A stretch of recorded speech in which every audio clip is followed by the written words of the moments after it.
In 2023, the price fixing verdict. A federal judge found Cal-Maine, along with other major egg producers. Ooh, let me highlight that to make sure. I will go back and check who those were.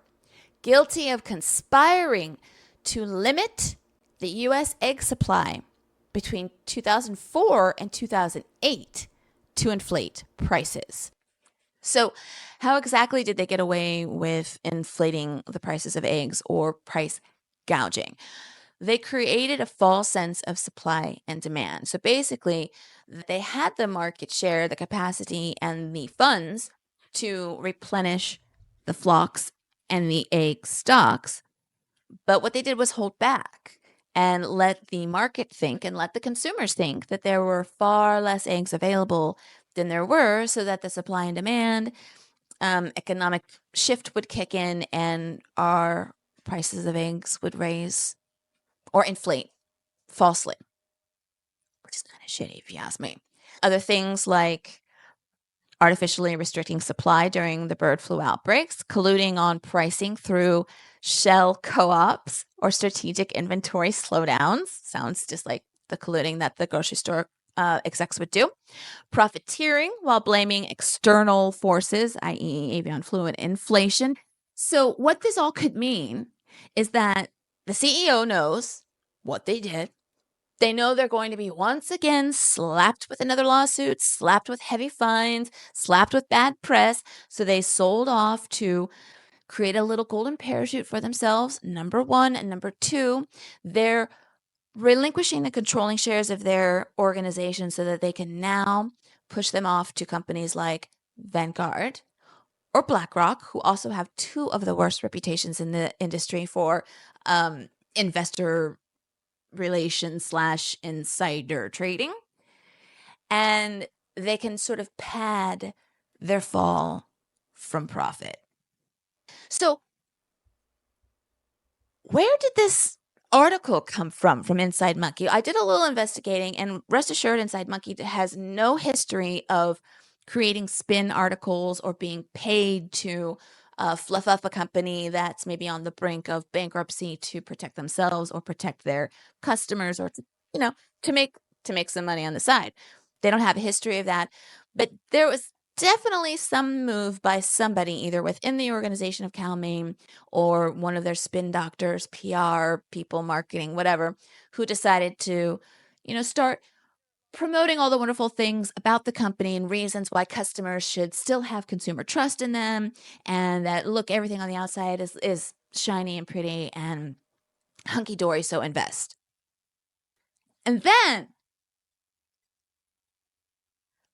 I saw this article this morning that blew my fucking mind. Stay with me, folks. It's from the Wall Street Journal. It is the biggest puff piece I have ever seen in my life. But I digress. I will let you make up your own mind about this. The Wall Street Journal, of all places. And it's just a nice little feature article about Cal-Maine by one of their staffers, Patrick Thomas.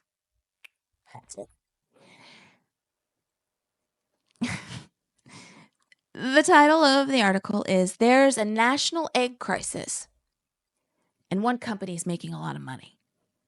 And I'm all, yeah, damn right. Let's have it. Come on, Patrick, give me the dirt. I want to know the dirt. What's up? It starts off so sleepy. About 30 miles outside of Jackson, Mississippi, employees at a secretive and little-known company recently gathered in the break room to watch a TikTok video. It lambasted their employer, Cal-Maine, which is being blamed for massive frustration in America, the high price of eggs. Its 50 million hens produce roughly 1 out of every 5 eggs sold in the United States. And its prices have tripled in the 3 years during a nationwide bird flu epidemic. And its stock has doubled. This makes them public enemy number 1. The Justice Department kicked off an investigation in March into the nationwide increase in the cost of eggs and is probing Cal-Maine and other companies. Well, that right there is a little misleading.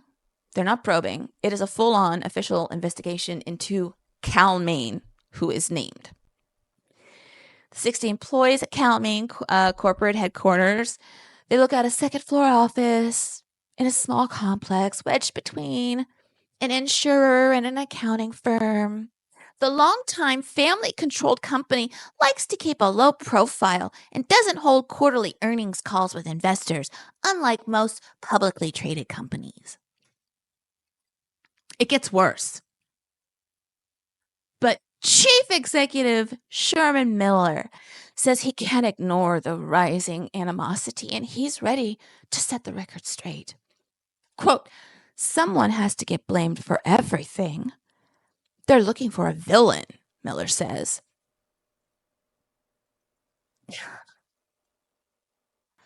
But we don't control the power to lower egg prices.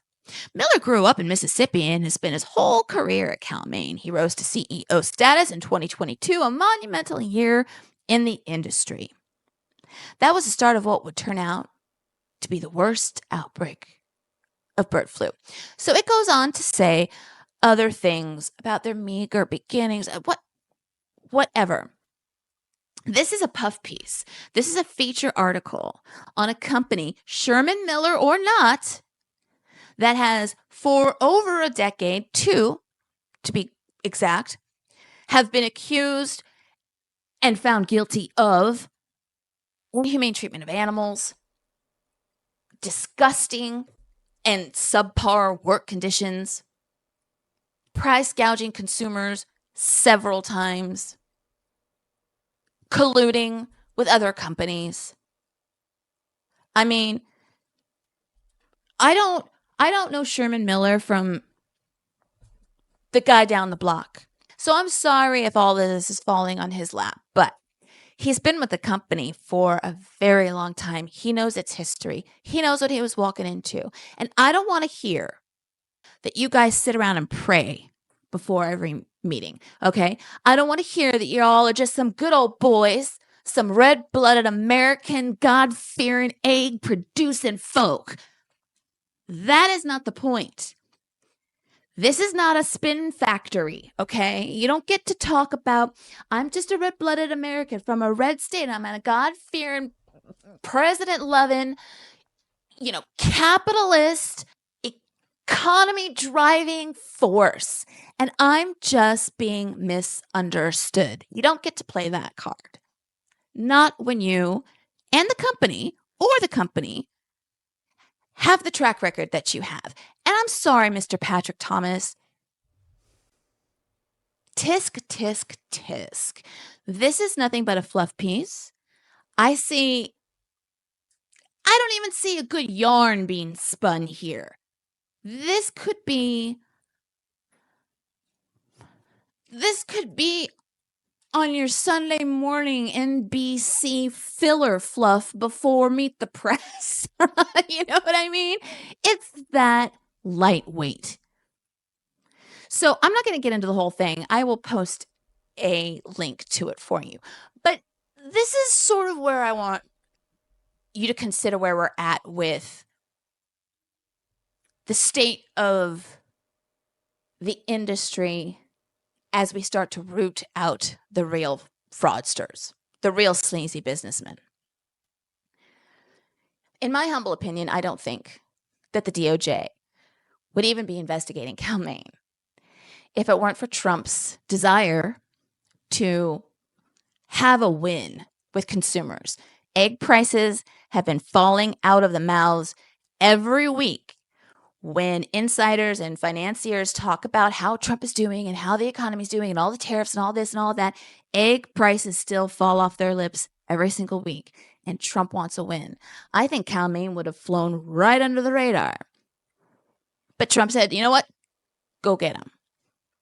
And as a thank you, I'm going to send this reporter from the Wall Street Journal, who is owned by Rupert Murdoch, Fox News, by the way. So they're besties again. I'm going to send this reporter out to you who's going to do a nice little fluff piece Make you guys look real good. Make you guys look like you're just being misunderstood and being pinned up as the bad guys because everybody needs a scapegoat. That's what I think is happening. I think it's disgusting. And Patrick Thomas, looks like a solid guy. Grew up in Midwest, so did I. He's been writing about ag for a long time, been writing with the Wall Street Journal for a long time. But Patrick, I've seen a bit of a shift in your tone the last 6 months. A lot less hard-hitting news, a lot less investigative. Perhaps your assignments are getting a little more narrative.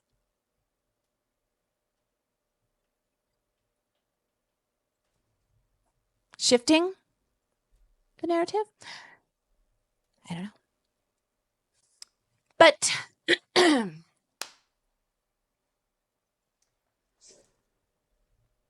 but there you have it, folks.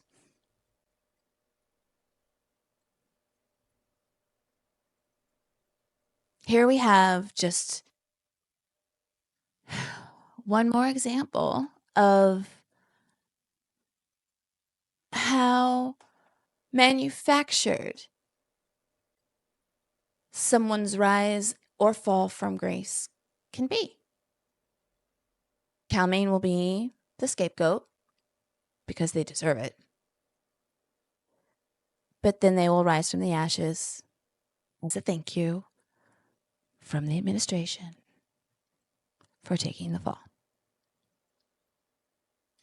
It makes me really happy that I can, I guess, call myself part of the independent press because I can say whatever I want. I mean, within reason, obviously. I'm not going to go libel somebody, but I don't have to write about what somebody else wants me to write about. I don't have to write puff pieces or be really, really nice because of some backdoor deal my boss made. But it also makes me worry for the future of reporting. I mean, listen, the Wall Street Journal's always been hanging to the right. But this belongs on a press release. This belongs on a book jacket. It doesn't belong in the Wall Street Journal. Anyway. Peace out. I don't really know how to end this except for that we shall see how the next episode shakes down. I've put my 2 cents down. I've told you where I think this is going. Stay tuned. We'll see how it goes. In the meantime, don't forget to check out my midnight snacks. I try to release them at least 3 times a week in the middle of the night. So if you're up late, you can watch it live. Or if you want, you can watch it in the morning over a cup of coffee. And it's usually just little commentary, little lighthearted news. Enjoy!